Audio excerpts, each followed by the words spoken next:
All right, well, good evening, everyone, and thank you for joining us for our second virtual Meet the Astronomer for the month of December. So I'm Dr. Billy Tietz, and I am the acting director and the outreach astronomer here at Vanderbilt University's Dyer Observatory. I want to thank you all for joining us this evening. I'd also like to thank some folks that have been working behind the scenes, my colleagues here at the Dyer Observatory, Alex Rockefeller, Nathan Griffin, and Helen Morissette. And then also Brian Smokler of VU News and Communications, who's making sure that we're being heard by you all this evening. So before we get started, I just wanted to give you all a little reminder of one event that we're going to be doing next Monday, hopefully, if the weather permits. So if you look behind me, you'll see a view we had of the Dyer Observatory about a week and a half ago. And you'll notice that there are two bright objects just above the telescope dome. And so that's Jupiter and Saturn. And this Monday, if weather permits, Dyer Observatory will be doing a live viewing from 5 p.m. to 6 p.m. of a conjunction, which the planets will appear very close to one another.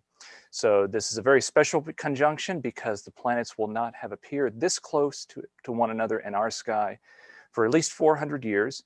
Depends on who you ask. It might be 800 years if you really want to get technical with it. But we'll be doing that from 5 p.m. to 6 p.m.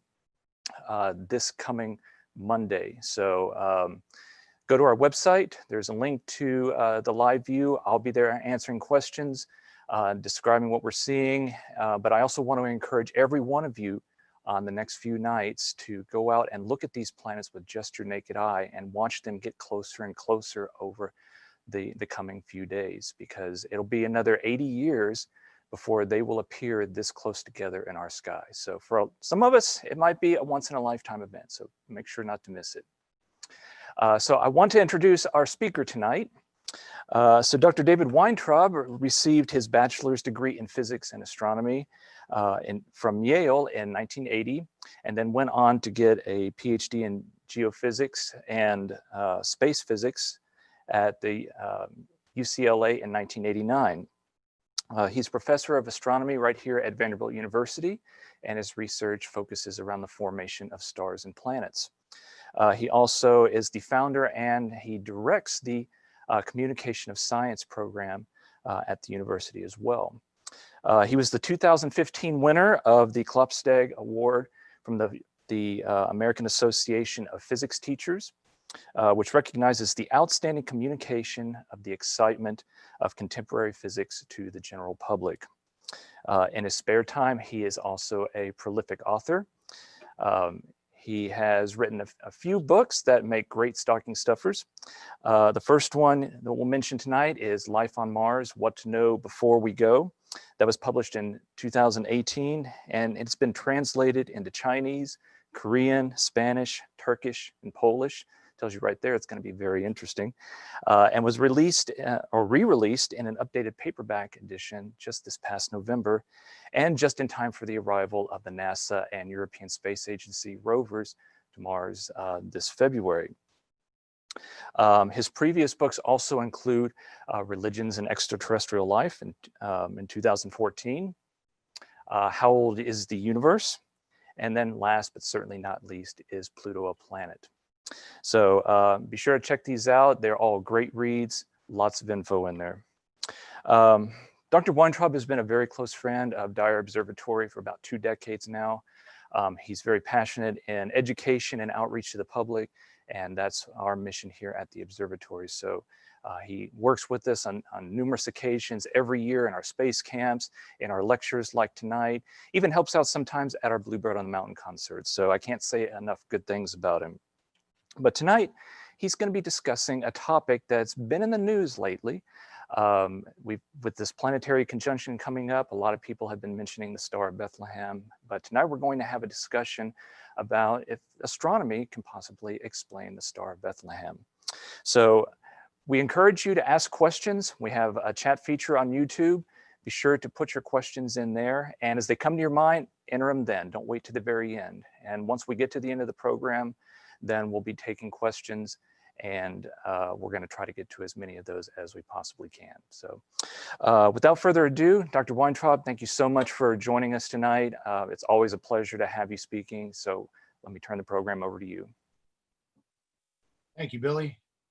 First thing I'm going to do after saying hello and saying thank you, everybody, for joining us tonight is I'm going to see if you've given me back the privileges to share my screen. And it looks like you have. So you should now see my slides and we'll take it from there. What I'm going to talk about tonight is the Star of Bethlehem and whether astronomy has anything to say to help us understand the story that we find in the book of Matthew about the Star of Bethlehem. So this is just a screen to get us started, but what I want to start with here is, if I can make my mouse work, is this slide. This is the text from Matthew. This is the only place we have that says anything about a star for Christmas. So let's read through this together because there are a number of phrases in here that we need to pay very close attention to. In the time of King Herod, after Jesus was born in Bethlehem of Judea, wise men from the east came to Jerusalem asking, "Where is the child who has been born King of the Jews? For we observed his star at its rising." At its rising is sometimes translated as in the east, "and have come to pay him homage." When King Herod heard this, he was frightened, and all Jerusalem with him. And calling together all the chief priests and scribes of the people, he inquired of them where the Messiah was to be born. They told him, "In Bethlehem of Judea, for so it has been written by the prophet." And the words of the prophet are these: "And you, Bethlehem, in the land of Judah, are by no means least among the rulers of Judah, for from you shall come a ruler who is to shepherd my people Israel." Then Herod secretly called for the wise men and learned from them the exact time when the star had appeared. Then he sent them to Bethlehem, saying, "Go and search diligently for the child, and when you have found him, bring me word so that I may also go and pay him homage." When they had heard the king, they set out, and there, ahead of them, went the star. That's the mention of the star again, that they had seen at its rising, until it stopped over the place where the child was. When they saw that the star had stopped, they were overwhelmed with joy. On entering the house, they saw the child with Mary, his mother, and they knelt down and paid him homage. Then, opening their treasure chests, they offered him gifts of gold, frankincense, and myrrh. And having been warned in a dream not to return to Herod, they left for their own country by another road. Now, after they had left, an angel of the Lord appeared to Joseph in a dream and said, "Get up, take the child and his mother, and flee to Egypt, and remain there until I tell you. For Herod is about to search for the child to destroy him." Then Joseph got up, took the child and his mother by night, and went to Egypt and remained there until the death of Herod. This was to fulfill what had been spoken by the Lord through the prophet: "Out of Egypt I have called my son." When Herod saw that he had been tricked by the wise men, he was infuriated, and he sent and killed all the children in and around Bethlehem who were 2 years old or under, according to the time that he had learned from the wise men. Then was fulfilled what had been spoken through the prophet Jeremiah. A voice was heard in Ramah, wailing and loud lamentation, Rachel weeping for her children. She refused to be consoled because they are no more. That's the text of Matthew that we need to understand if we want to understand the Star of Bethlehem. There are a number of questions I'd like you to think about, so let me take you through some of them. Who were the wise men? Why were they called wise in the first place? They're also, wise men is often translated as magi, and note that in the text there are not three of them, and they're not referred to as kings. Why did they travel to Jerusalem to see King Herod in the first place? Why didn't they just follow the star directly to Bethlehem? Why did they come long after Jesus was born asking about a child and not a baby? How did they know to ask for news of a newborn king? And why did they assume that Herod already knew about this birth? Now, Herod apparently didn't know. Why were King Herod and his scribes and high priests unaware of the star? Why didn't they know about this star? Was the star too faint to be visible? The Magi, we're told, observed the star, but did they actually follow a star, a bright thing in the sky? And why did Herod need to know the exact time when the star had appeared? Why would that matter? All right, about the wise men. If the wise men came from the east, think about your geography. How did they follow a star in the east to Jerusalem? Did the wise men follow the star before they came to see Herod, or only after? And how did a star in the east lead them directly south from Jerusalem to Bethlehem? And then how could a star stop over the place where the child was? Finally, why did Herod have all the children under 2 years old killed? This is a map of ancient Judea and the Middle East. And I just want you to have this picture in mind. We have Babylon here, which is probably where the wise men came from. We have Jerusalem over here in Judea. If you were in Babylon and you wanted to get to Jerusalem, you would not walk across what is now the Jordanian desert. It just didn't happen. If you wanted to go from Babylon to Jerusalem, you went up the Fertile Crescent between the Tigris and Euphrates rivers.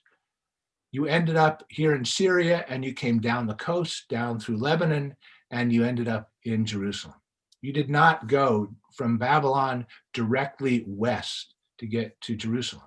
Now, in ancient Judea, we see Jerusalem right here, and we see Bethlehem directly south of Jerusalem.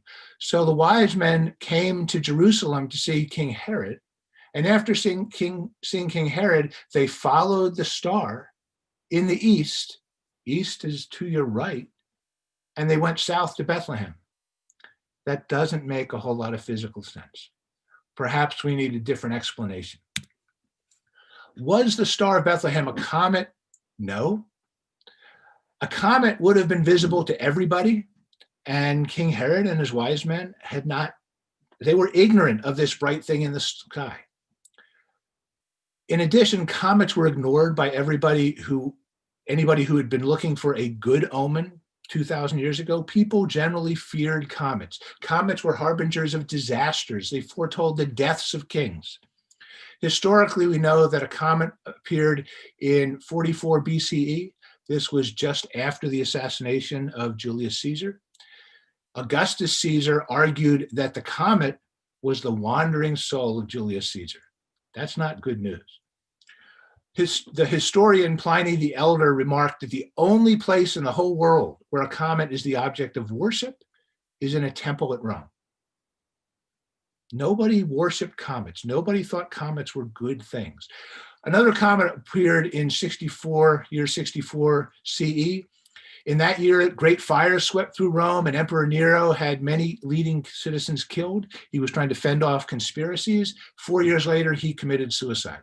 That comet did not bring good news. And the comet, 15 years later, was used by Roman Emperor Vespasian to foretell the death of the Parthian king, his enemy.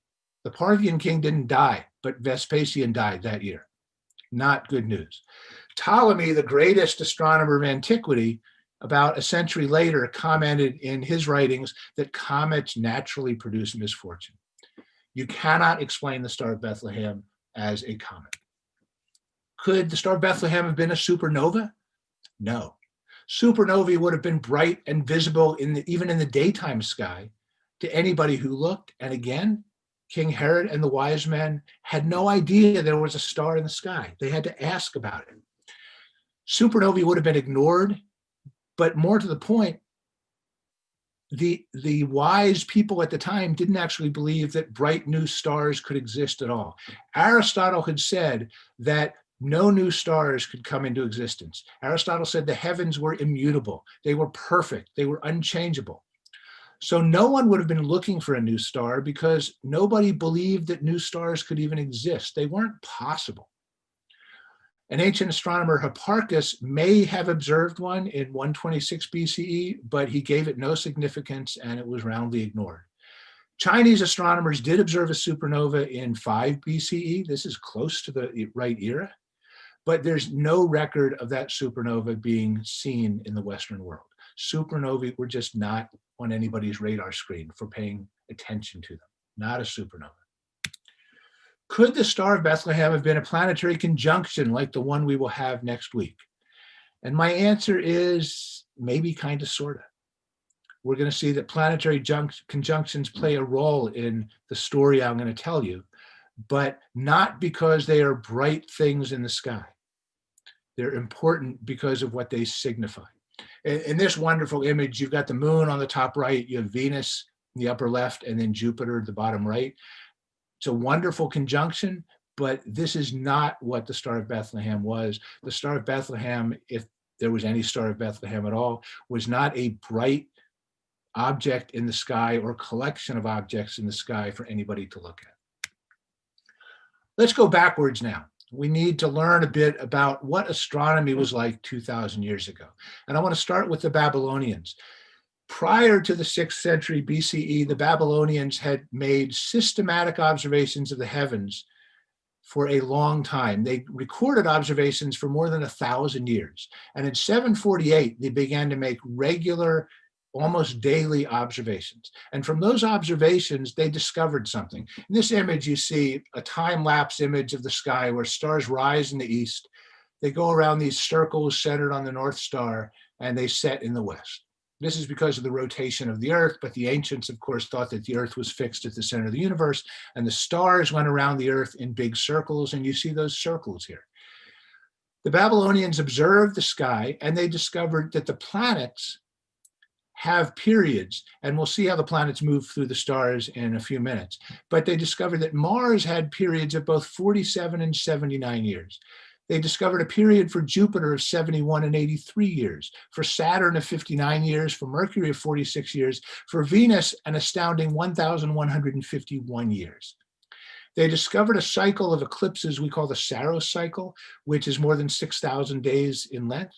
They discovered a cycle called the Metonic Cycle, in which the moon returns to the same lunar phase on the same date on the calendar every 235 lunar months. To discover these kinds of periodicities in the things happening in the sky, you need to make observations for hundreds of years. And that's what they did. So by the 6th century BCE, they discovered all these things. They then moved on. Now, I want to show you in this video how we need to be thinking about the skies. So we see a number of planets. The ancients thought of the sun and the moon as planets. We also have Venus and Mercury and Saturn and Jupiter here. And I'm going to set this in motion for you.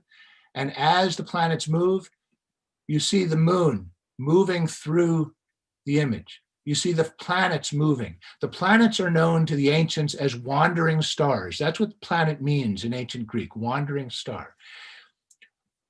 Let me try to pause this a moment for us. The planets, as you see them, are moving from your right to your left, but the sky is moving from your left to your right. So if you were watching the stars move, the stars would rise to your left, move across your screen and set to the right, and the planets are moving in the opposite direction. Keep all of that in mind. The normal motion of the planets is to wander through the stars in the opposite direction the stars move. The stars themselves, and I'll start this again, the stars themselves don't move. Watch the stars. The stars stay fixed. That's why you can find the Big Dipper now and you could find the Big Dipper 50 years ago. The stars don't move. Let's move from Babylonian astronomy to Babylonian astrology, because that's where the Babylonians transitioned in about the middle of the first millennium BCE. Traditional Babylonian astrology, which was where they started, had to do with seers, wise people watching the sky. They built towers around Babylon and situated people in those towers just to watch the sky. Their job was to see anything interesting in the sky. Those could be bright sunsets, shooting stars, auroras. They reported those omens, these bright things in the sky, to the wise men in Babylon, who interpreted what was going on in the sky as messages from the gods that would reveal human fortunes, not the fortunes of individual people, but the fate of the country, the fate of the king. And if they predicted good things, the king would be happy. And if they didn't, the king would be unhappy. But the people who became the experts at interpreting these signs were the priests, the magi. Babylonian astrology then transitioned during the centuries 700 to 300 into what we call birth date Babylonian astrology. In this time period, they established the signs of the zodiac. They created their ideas in which different planets had different powers. So Mars would bring sickness and disease and war. They established the idea that the moments when stars and planets rise and set were important. Their astrology during this period was based on making observations of the heavens. And the first known natal astrological chart we know of from 410 BCE. Having started this, they fairly quickly abandoned it because they discovered that it didn't actually work. So by about 300 BCE, they'd pretty much abandoned this idea. But in about 323, Alexander the Great took his armies and had rolled through the Middle East and had extended the Greek Empire as far as Babylon and beyond. And all of the Babylonian observations, all of their records of what they knew about the sky passed into the hands of Greek astronomers. Greek astronomy very quickly became very, very mathematical. Eudoxus, who worked in about the 4th century BCE, figured out that there must be this thing called a leap year, and he made the first prediction of a solar eclipse that we think was accurate on May 12, 361. Callippus established that the year was 365 1/4 days, and his calendar is what Julius Caesar would use to create the Julian calendar about 300 years later that included an actual leap year. Aristarchus measured the distance to the moon and the distance to the sun, and he measured the length of the year he thought was accurate to within a few seconds. He was actually pretty close. Eratosthenes, a century later, actually measured the radius of the Earth to within 1%, which meant he then knew the distance to the moon within 1%, and he thought he knew the distance to the sun that accurately, and the distance to the stars. He measured what we call the obliquity of the Earth's axis, which is illustrated down here. It's the tilt of the Earth's axis relative to the position of the sun. That tilt is why we have seasons. And Eratosthenes created a catalog of the positions of stars with a few hundred stars. His successor was Hipparchus, about 100 years later, who created an even bigger catalog of about 1,000 stars with their positions. The positions of stars are recorded just like Nashville in Tennessee has a latitude and a longitude. The positions of the stars are recorded in the same way so that people can find them year after year. Hipparchus figured out there was this thing called precession, in which this rotation axis of the Earth wobbles in about 28,000 years. That's a long period of wobble, but the Earth wobbles like a spinning top. It just wobbles very slowly. And Hipparchus then figured out that he could create mathematical models for the motion of the sun and the moon as they move through the stars, which are accurate enough that we could use them today to make predictions about eclipses. He was not as good with his models for the planets, but he was pretty good. The result of Hipparchus's work was, from the time of Hipparchus and after, Greek astronomers felt that they did not need to make any more measurements. They didn't actually need to look at the sky. They could just use their math to calculate what they knew would be happening in the sky. So astrologers who had become astronomers now became mathematici. They became mathematicians. Let's come back to the Magi.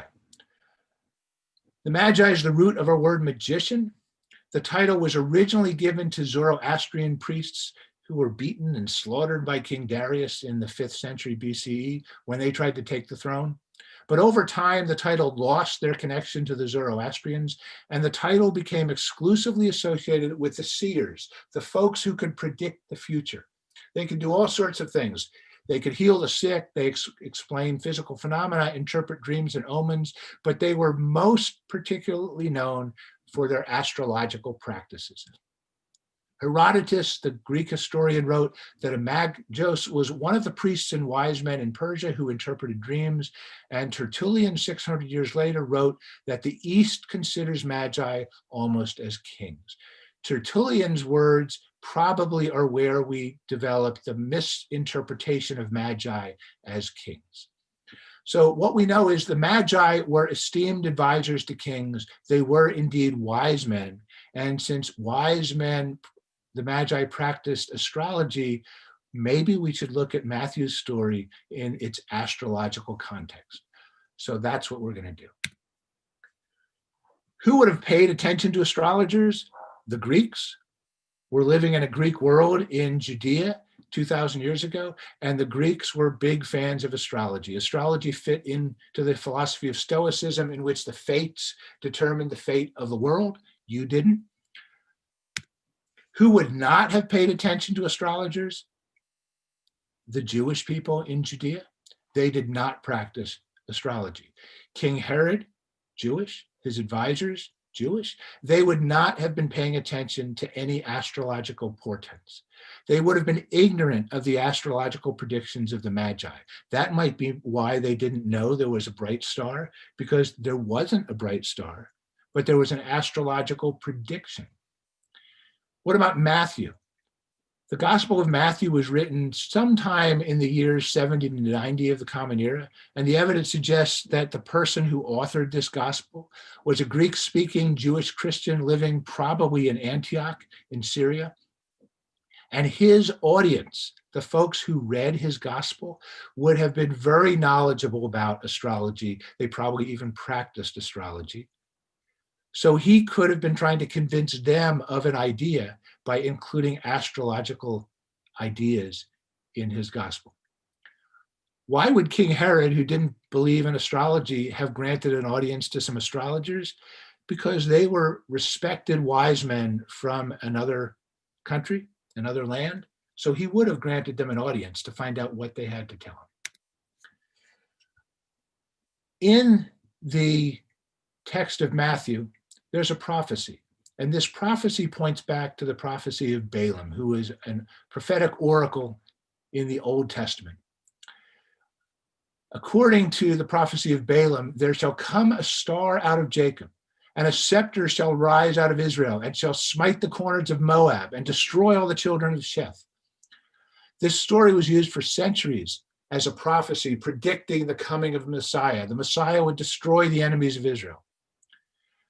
So we should ask, could the story of Matthew, where he says, so it is written by the prophet, be built on the prophecy of Balaam? The answer is probably yes.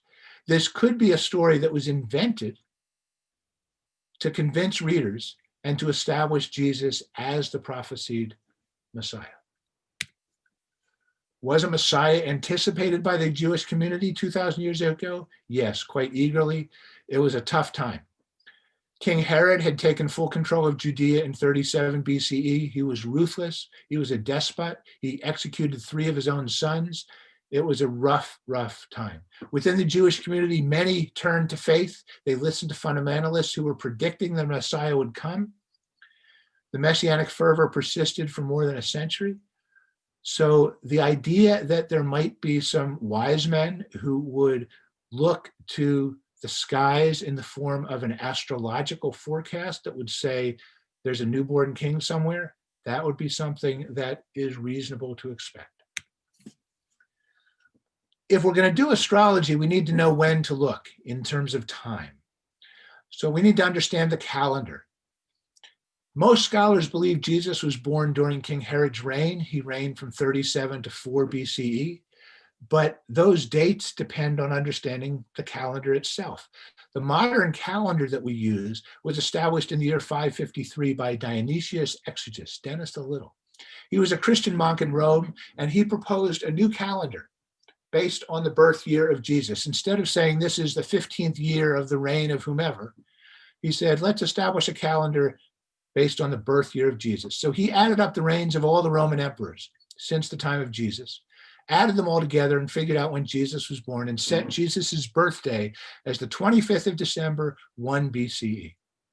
He then defined the start of the Christian era to be 1 week later, on January 1st of the Common Era. There was no year 0. We went directly from -1 to +1. Unfortunately, Dionysius didn't calculate the reigns of the emperors correctly, so he got the years off. He was off by a few years. And when the chronology is redone correctly, we know that King Herod died in 4 BCE. We know that King Herod was around when Jesus was around. So we have a bit of a problem with the era, but this can help us figure out when Jesus would have been born. Why December 25th? That was the day of Jesus's birth as celebrated in 553, but the correct date of Jesus's birth, if it was ever known, has long been forgotten.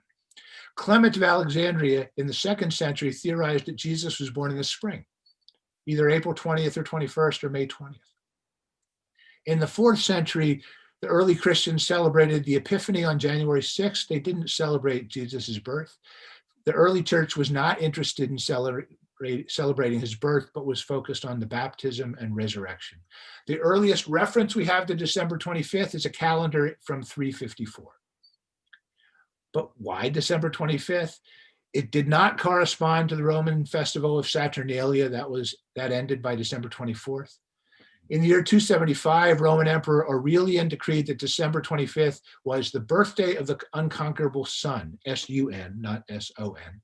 This was a big holiday. December 25th was also a day to celebrate what was known as the Cult of Mithras. Mithras was an Iranian god. Scholars believe that December 25th probably was chosen to give Christian meaning to what was already a popular holiday. What's important for us is that December 25th has nothing to do with the actual birthday of Jesus. So we don't need to be looking at December 25th. We need to search beyond that. When was the first Christmas? We need a year. Jesus was born, we know, based on Matthew's story, during the reign of Herod. Therefore, Herod died after Jesus was born, and we know Herod died in 4 BC. And we also know historically that Herod died after an eclipse of the moon and was buried before Passover. And in Jewish tradition, the body should be buried within 24 hours. There's only one good option within this time period, and that's a lunar eclipse that occurred on March 12th or March 12th into the 13th of the year 4 BCE, and Passover, which occurred on April 4th of that year. That would pin down pretty approximately or pretty accurately when Herod died. Can we get any help from the Christmas story in Luke? We can try. Luke writes, "And it came to pass in those days that there went out a decree from Caesar Augustus that all the world should be taxed. And this taxing was first made when Cyrenius was governor of Syria. All went to be taxed, every one into his own city. And Joseph also went up from Galilee out of the city of Nazareth into Judea unto the city of David, which is called Bethlehem, because he was of the house and lineage of David, to be taxed with Mary, his espoused wife, being great with child." Luke, we should note, doesn't mention King Herod, doesn't mention the Magi.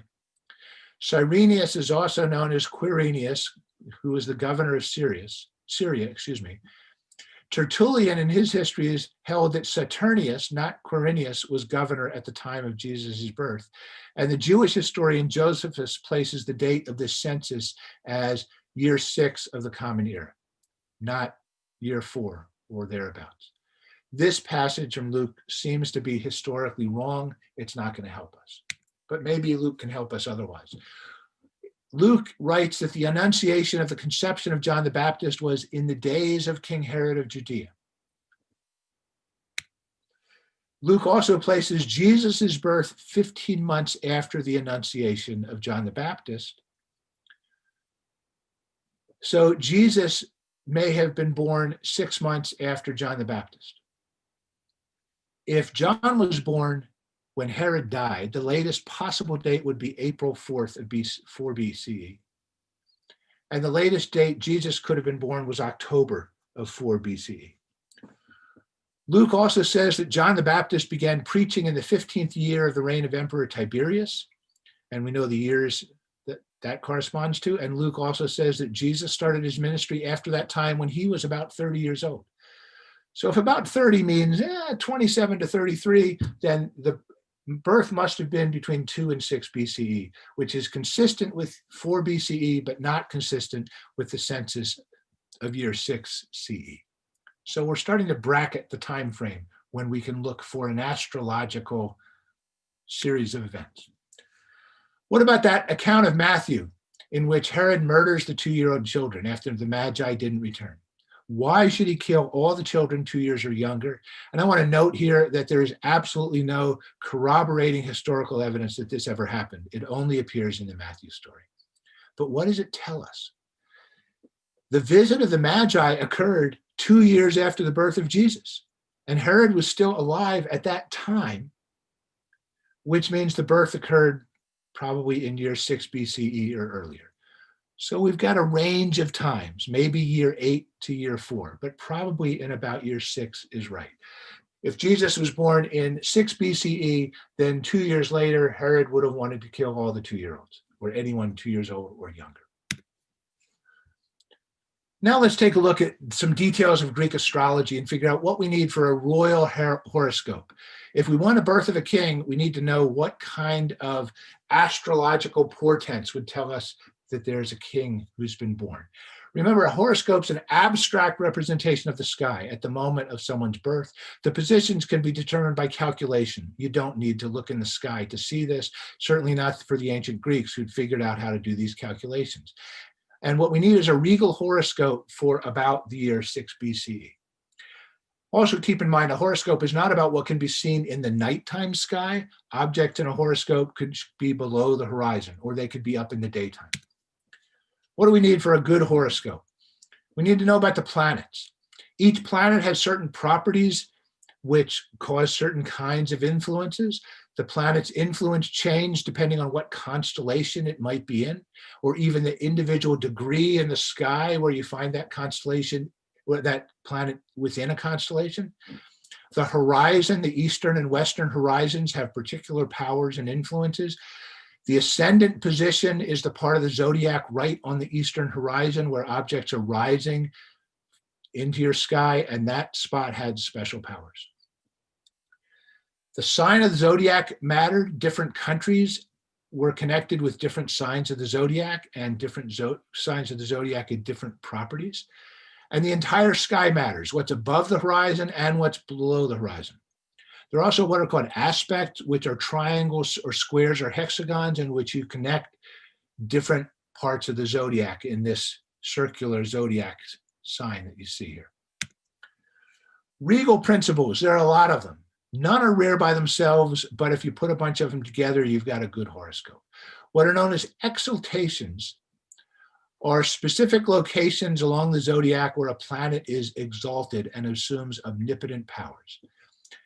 Over here, we have the symbol of the sun in the constellation Aries, the ram. A planet was exalted in its sign of exaltation. That's where the planet would be most powerful, and the sun is exalted in Aries. And Aries is the symbol of Judea. The ram is found often on coins from the era for Judea. Astrologers almost certainly would be looking for a regal horoscope for the birth of Judea that would include the sun in Aries. Now, the sun's in Aries every spring, March and April, so that's a time to look. There are planets which are rulers of the trines. Trines are parts of the zodiac separated by 120 degrees, so these are basically connected by a triangle. And the trine had certain rulers, certain planets that ruled that trine. The trine that includes Aries also includes Sagittarius and Leo.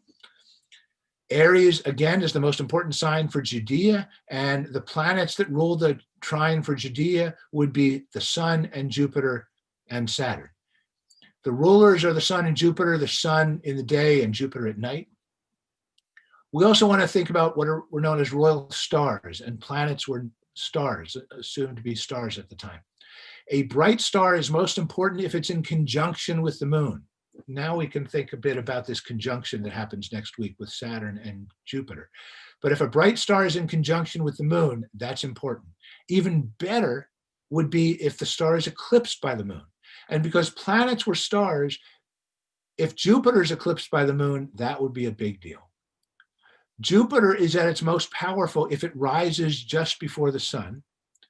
It would be even better if that happened when the sun is in Aries, and then Jupiter would also be in Aries. And it would be even better if the moon eclipsed Jupiter at about the same time.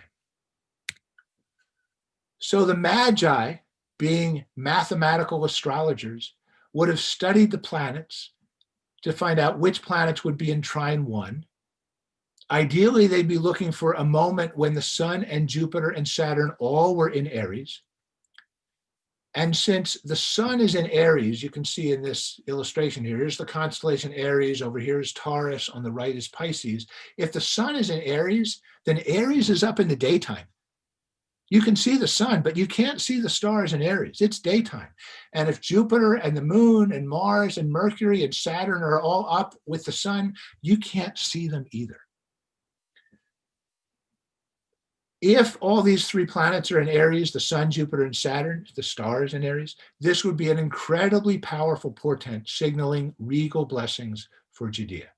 How often does this happen? About once every 60 years.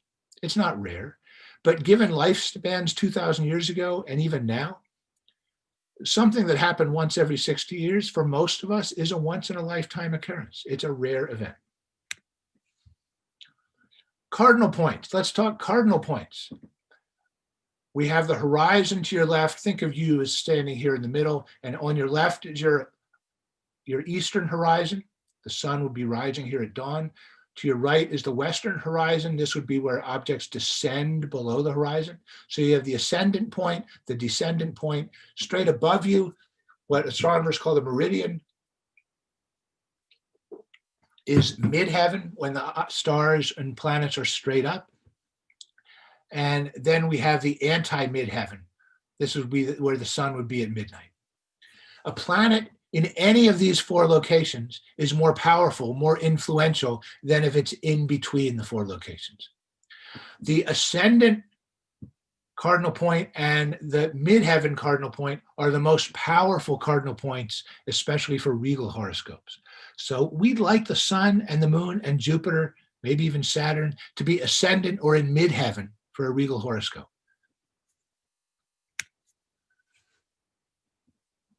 Attendant planets. Let's talk attendant planets. Here we have a picture of the eastern horizon. You can see early morning twilight beginning here, so the sun's about to rise. Mercury, Venus, Saturn, Mars, the moon, and Jupiter have all risen before the sun. Planets can serve as attendants for the sun and the moon. The sun and the moon were the king and the queen of the sky, and if they are attendants, they are guarding the king and queen of the sky. The moon is protected if Venus or Mars rises after it. So in this situation, Mars and Venus both rise after the sun. So they are attending and protecting the moon. The sun is best protected when Jupiter, here's Jupiter, and Saturn rise before the sun. So in this particular configuration, the moon is protected and the sun is protected. One more thing, any planet's powers are especially strong when it's reborn. Reborn means it undergoes what astrologers would call a heliacal rising, which means it rises before the sun. But it doesn't just rise a moment before the sun, it emerges instantly from being in the glare of the sun. Symbolically, that planet has a death and a rebirth when it's within what was called the arc of combustion around the sun. When it entered that arc of combustion, its power was destroyed. When it emerged, its great powers were at the strongest. So let's come back to this video we saw before and run it again. And here we just had a planet that just went through the sun. We're going to run it forward until the sun catches up with Jupiter. Right now, I'm going to freeze it a moment again so you can think about what's happening. The stars actually rise to your right. So in this fast motion thing, we're watching the planets move, but all the stars rise up to your right. This means the sun would rise first and then Jupiter, which means you couldn't see Jupiter. Jupiter would be in the daytime sky. Venus would rise just before the sun. You'd see it, and then the sun would rise and Venus would disappear. As we run the movie forward again, the sun is approaching Jupiter. The sun and Jupiter are now together. And when the sun and Jupiter were together, Jupiter's powers were erased. But after the sun passes by Jupiter, Jupiter will emerge. Right there, Jupiter just emerged from the sun, and Jupiter would rise before the sun. That's a heliacal rising. One ancient text says that if Jupiter and the sun are in conjunction and Jupiter is hidden by the sun's rays, this diminishes the whole fortune. But if Jupiter, freed from the sun's rays and in a morning rising, is together with the sun in the same sign, this indicates high position and honor. So what would be a regal horoscope for Judea? If the sun is in Aries, approaching the midheaven, if Jupiter and Saturn precede the sun, then they're attendant to the sun and they protect the sun, and they're both in Aries. The sun and Jupiter and Saturn would rule the trines. This would be an unambiguous indication of a royal birth for Judea, because it's all about Aries. Was the star in the east a bright, spectacular event in the sky? No. The people of Judea didn't even know about the Magi's star. How could everyone miss a comet or a supernova or a bright conjunction? They couldn't. Only the Magi knew about the star. That's why Herod had to ask them. So we need to look for an astrologically portentous moment. And let's look in the broad era from 10 BCE until 5 CE, to giving a wide berth to when Jesus might have been born. And let's search for a lunar occultation of Jupiter in Aries, because we know that would be a big deal. There's just one. March 20th of 6 BCE, there are just two, excuse me. Just March 20th of 6 BE, just before sunset in Judea. This lasted about 60 minutes. It was on the western horizon. Jupiter was too close to the sun to be visible. But there's another one. April 17th of 6 BCE, just after local noon. That's what we have illustrated here. Up toward the midheaven, we have the moon and we have Jupiter. And Jupiter is occulted by the moon. We have an eclipse of Jupiter by the moon. This can't be seen. You can't see Jupiter in daylight. But it also turns out that on April 17th, 6 hours earlier, Jupiter underwent a heliacal rising. Back to Matthew. When they had heard the king, they departed, and lo, the star which they saw in the east went before them till it came and stood over where the young child was. When they saw the star, they rejoiced with exceeding great joy. Let's think, how does the star appear in the east and then move before the Magi as they travel to the west? An object in the actual sky can't do that. And then how does the star just stop moving and stand above the child? We again need to think like an astrologer. In the east is a literal translation of a Greek phrase, ente Anatoli. Ente Anatoli means at the rising, which is why it's sometimes translated as in the east, but more accurately translated as at the rising. We're not talking about a star in the east. We're talking about a star that is at the rising. And ente Anatoli was a very important technical phrase in ancient astrology, which meant a heliacal rising. At the rising meant a heliacal rising. It means the sun bursting forth from the brightness of the sun and rising just before the sun. The person who told the Magi, the story of the Magi, either told that to Matthew or Matthew came up with it, must have understood the importance of this phrase to astrologers, because he repeated it twice, the exact phrase. When we think of it as a star physically in the east, we're misunderstanding it. This is an astrological term that means there was a heliacal rising, and there was one heliacal rising of Jupiter in Aries between 10 BC and 5 CE, and that was on April 17th, 6 BCE. And 6 hours later, the moon and Jupiter caught up with each other, and we had an eclipse of Jupiter by the moon. That is a very, very powerful astrological event. Antigonus of Nicaea, when analyzing Emperor Hadrian's horoscope, recorded that Jupiter rising in the east 7 days after a close conjunction with the sun was an extremely positive, portentous event. Well, in April 17th, 6 BC, we had Jupiter in a heliacal rising in which it wasn't just a close conjunction, it was an eclipse. One more term we need, went before. Went before is the translation of the Greek word proagen. Proagen comes from an astrological term, proagesius, which means to go before. Or more precisely, to an astrologer, it means to go in the same direction as the sky moves. Remember, in this little video we watched, as the planets move to the left, the sky is moving to the right. So the stars are normally moving in the opposite direction that the sky moves. They're not going before the stars, they're going against the stars. To say the star went before is to use another technical, astrologically significant term. We need to talk about retrograde motion for planets. Planets undergo retrograde motion when they go in the same direction as the stars. So let's understand retrograde motion. In this cartoon on your left, we have an inner planet and an outer planet going around the sun. This could be the Earth, this could be Mars or Jupiter. Looking from the Earth to Jupiter, you'd say, that's where Jupiter is in the stars. And the Earth catches up to Jupiter, and next time you say, well, Jupiter's right here. And then the Earth actually is in alignment with Jupiter, and you'd say Jupiter's right there. And the Earth passes Jupiter, and you say Jupiter's right there.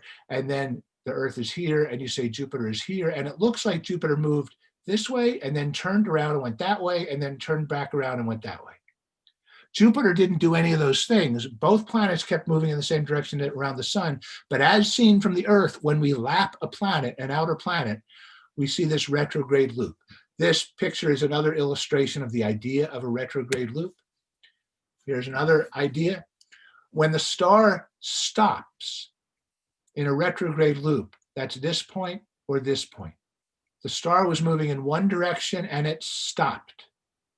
And then it goes back in the other direction, and then it stops, and then it moves back in the regular direction again. To say that the star stopped and stood over the place where the young child was is, in astrological terms, to say the star reached one of these stations in a retrograde loop. The word ipano is another technical, astrologically significant term. It means to stand over. It means to stop at one of these stations. So now we know Matthew's talking about a planet that went through one of these retrograde loops. This shows you a retrograde loop. We have one planet out here. Here's the Earth on this orbit. We have Mars on this orbit. Watch as the Earth catches up with Mars. Mars looks like it's here and there and there. You're following where it looks like Mars is with the stars. When the Earth catches up with Mars, whoop, we get a retrograde loop. That's what it looks like when you see an outer planet and you catch up with it as an inner planet. Those are retrograde loops. Translating Matthew into astrological terms and looking at the date April 17th, 6 BCE, we would say, and behold the planet, which they had seen at its heliacal rising, which went retrograde and became stationary above in the sky, which showed where the child was. Matthew's astrological statements indicate that not only did the Magi figure out that April 17th could have been an important date, but they continued to watch the motion of the planets after that, after Jupiter's heliacal rising, to search for other regal conditions, and they found those when Jupiter went through its retrograde loops. On April 17th, Jupiter emerged from its heliacal rising, and Matthew talks about that event twice, because that was not an accident. That was the most important of these astrological events. At that moment, Jupiter was occulted. 6 hours later, Jupiter was occulted by the moon. Mars is in Taurus. The sun, Jupiter, the moon, and Saturn are in Aries. You want 4 objects in Aries, not 5, because 5 would be hubris. 4 is great. Most planets are too close to the sun to be visible, so this is the morning sky. You have Mercury below the horizon, Mars below the horizon, the sun on the horizon at ascendant, Jupiter and the moon just above the horizon, Saturn above and Venus above. Saturn and Jupiter are protecting the sun. Mars is protecting the moon. This is what it might look like in the sky, but when the sun comes up, you can't see all those planets. They're above the horizon. Later that same day, we have the eclipse of Jupiter by the moon. In the following weeks, Jupiter is going to move in its prograde direction, and then it goes retrograde. On the 1st of June, or on June 20th, Jupiter leaves Aries and enters Taurus. On August 23rd, it stops at the first station in its retrograde loop. It stood over. It's motionless there for about a week. Then it goes prograde in the same direction as the stars. At position 9, it stops on December 19th.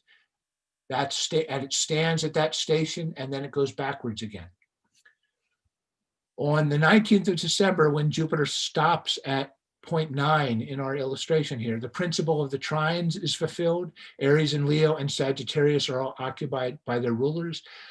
December 19th is almost as regal as April 17th. The only thing it's missing is that heliacal rising of Jupiter. The horoscope of April 17th, 6 BC is unambiguous if you like astrology. The heliacal rising and the lunar occultation of Jupiter could have been the Star of Bethlehem. It's nothing to see in the sky, but as an astrological event, it would be a big deal. That event could have been calculated by the Magi in 50 BC or 30 BC or 6 BCE. It also could have been calculated by an astronomer 100 years later in 50 or 60 or 70 of the Common Era, and Matthew could have recorded it then. You did not have wise men using a star in the sky as some ancient GPS system to try to find a baby in a manger in Bethlehem. On April 17th BCE, any baby born at any hour, anywhere in Judea would have had the same horoscope.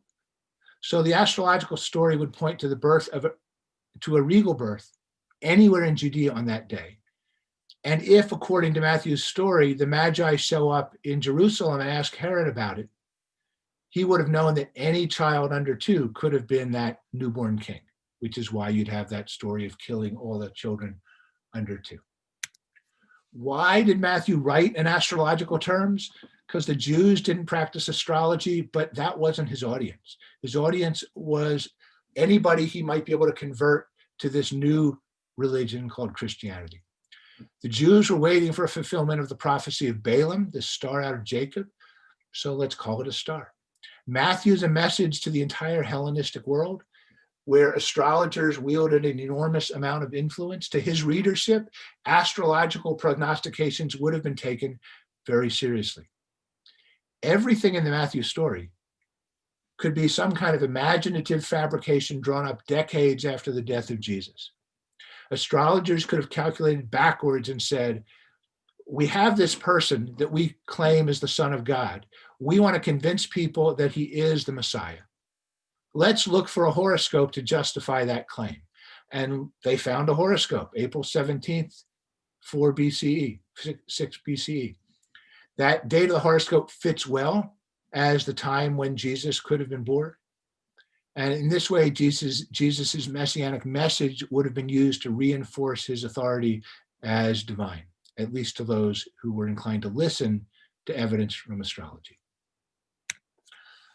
So that is a way to use astronomy to try to understand the Star of Bethlehem. In this way of understanding it, the Star of Bethlehem was not a bright object in the sky that 3 kings or 3 wise men or any number of kings or wise men followed from the east to the west by following a star in the east and fixating on a star that somehow just hovered above Bethlehem. None of those things are possible from astronomy, but Matthew seems to tell an astrological story. Matthew includes several very important technical terms from ancient astrology that allow him to tell a story about a moment which corresponds approximately to when Jesus might have been born, which ancient astrologers would have interpreted as a day for the birth of a king. So thank you very much for listening. And if we've got some questions, I'd be happy to entertain them. That was really an awesome talk, Dr. Weintraub. I don't think there's words to really express it. I mean, being honest, I mean, I learned so much there, and I think that everybody else that was watching this evening learned so much because they're all haven't been able to get their questions in yet. So we'll give them a few more minutes.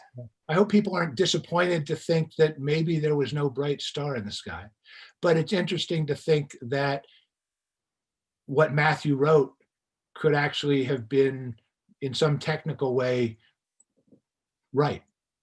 Mm-hmm. Depends on what you want to believe. Let me see. It looks like we still don't have any questions quite yet. Yeah,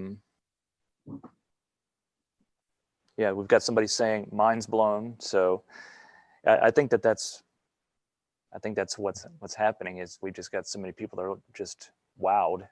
So in a good way. Yeah, But it's a very interesting story. It is not without detractors for that story, but I think the evidence is very strong that it makes sense, that Matthew wrote a story almost a century after Jesus was born, in which he used astrology to justify the claim that Jesus was the Messiah, a newborn king. But the likelihood, again, that there were wise men wandering to Jerusalem, either at the time of Jesus's birth, following a star in the sky, or 2 years later, it doesn't make a whole lot of sense. We do have one here. So many times the Bible, with its dates, times, and events, were proven accurate. So taking that into account, are you dismissing the fact that maybe information doesn't align with your facts? It is certainly, some things in the Bible appear to be historically accurate in terms of their timing. Others clearly are not. So the story of Joseph, going to Bethlehem because of the taxation, the census, is historically wrong in terms of timing. It's historically right that event really did happen, but he got the year wrong. So some things are accurate historically and some things are not. And it requires historians, which I am not, to try to tease those things apart. But there are always going to be different ways that people will come up with to try to interpret different words in Scripture. Let's see. I had heard that there was a planetary conjunction near 4 BCE. Were there no conjunctions near that time? There are always going to be planetary conjunctions. Jupiter and Saturn go through a conjunction every 19.6 years. So those conjunctions are not rare. So if there was one in 6 BC, there would have been one in 26 BCE and one again 20 years later. They're regular events. But planetary conjunctions, as people could see in the picture you showed when we started, they're fun, they're neat to look at, but they're not enormously bright events in the sky. And again, if you try to interpret Matthew's story as there being a bright object in the sky that the Magi followed, it's not obvious how you'd follow bright objects in the sky anywhere, because they rise in the east, they go across the sky, and they set in the west. So if you followed them, you'd actually go from east to west, which is not the direction anybody would go if they were trying to get from Babylon to Jerusalem. Right. It just doesn't work. Gotcha. But there certainly would have been other conjunctions at the time. But I don't think a bright conjunction in the sky can satisfactorily explain the Star of Bethlehem. Okay. What percentage of people at the time followed astrology? Was it relatively common or more for elites? I think only the elites would have been able to afford an astrologer, but astrology was very, very popular among everybody at the time, other than where it was forbidden. Within the Jewish community, astrology was forbidden. The idea that the stars control our fates, that was not acceptable within Judaism. But within Persia, within all of the Greek Empire, astrology was very, very popular. The average person would not have been able to have a horoscope cast for them, but any ruler would have had a horoscope cast for that ruler and would have used the horoscope to justify their authority, or would have asked for another astrologer to come up with a better horoscope if they didn't like the one they got. Gotcha. Could the Magi have been astrologers who were aware of Jewish messianic prophecy and based their trip the astrological event because they were curious if the prophecy aligned with their science? They certainly could have been. It's certainly possible to believe that there were actual Magi who, in the years leading up to 6 BCE, were able to make this prediction. They didn't look up in the sky to see anything. They just looked at their calculations and they said, you know what, on the morning of April 17th, 6 BCE, there's going to be this event. That's a big deal. And they calculated forward and they say, you know what else? 6 months later, we've got this other important event with Jupiter in the sky. This is a big deal. And this big deal means a newborn king will be born on this date, April 7th of 6 BCE. They could have predicted that in 10 BCE, in 20 BCE. So they could have predicted it in order to be in Jerusalem or in Bethlehem on April 17th, if that really was the day of a birth. Mm-hmm. They wouldn't have needed to wait and then show up 2 years later to ask Herod in Jerusalem, do you actually know where we should go? Have you seen this star in the sky? They wouldn't have needed any of that. So certainly, yes, the Magi could have been astrologers who predicted this ahead of time and were sitting in Bethlehem the morning of the birth. But I think it's pretty unlikely. Okay. There was another question. What was the astrological sign of Jesus? Was it Aries? Anybody in Judea, according to ancient astrology, the astrological sign would have been Aries. So anybody born in Judea would be associated with Aries. Now, if you were born in October, you'd also have a constellation, a sign of the zodiac appropriate for whatever the sign of the zodiac is for October. But you're also born in Judea, so you'd also have Aries as one of your astrological signs. So I would think anybody born in Judea would have one or two astrological signs that are important, one for their birth month and one for the country in which they're born. And every country had its own astrological sign with which it was associated. Okay. Let's see. I think that may actually be all of the questions. Let's check one more time here. One person has asked, is your presentation somewhere where they can share it? Because there were a lot of great visuals. We're certainly going to have the recording available on our website, and it'll be on the Vanderbilt YouTube channel. Yeah, so where people could find it. I'll also reference most of my information came from a book called The Star of Bethlehem, surprisingly, by Michael Molnar. Michael Molnar was an astronomer at Rutgers for much of his career. So if you want to actually get more of the details of this story from the person who came up with this particular idea for the Star of Bethlehem, look up that book, The Star of Bethlehem by Michael Molnar, M-O-L-N-A-R. Okay. One final question. It's a great presentation. Did meteor showers or fireballs have any astrological significance? Meteorological shooting stars and fireballs would have had great astrological significance in Babylon 1,000 years before the birth of Jesus, because in that part of the world where astrology began, before they worried about whether Jupiter was rising on the eastern horizon or whether there was an eclipse of the sun or an eclipse of the moon, they were just looking for events in the sky, events in the heavens. So shooting stars, they would have recorded that. Auroras, as I mentioned, they would have recorded that. A fireball, they would have recorded that. Now, none of those things would have indicated the birth of a king or anything else. They would have been signs of the gods sending messages from the sky. Gotcha. And those messages would have been sent to Babylon, to the capital. They would have been translated by the Magi for the king. And the Magi would have told the king, this is good news or bad news. We saw a bunch of shooting stars last night. That means this army is probably coming from this other country nearby. Let's get ready. That's how they would have interpreted those things as signs about how the king should protect himself or defend the state. But they would have been important signs. By the time of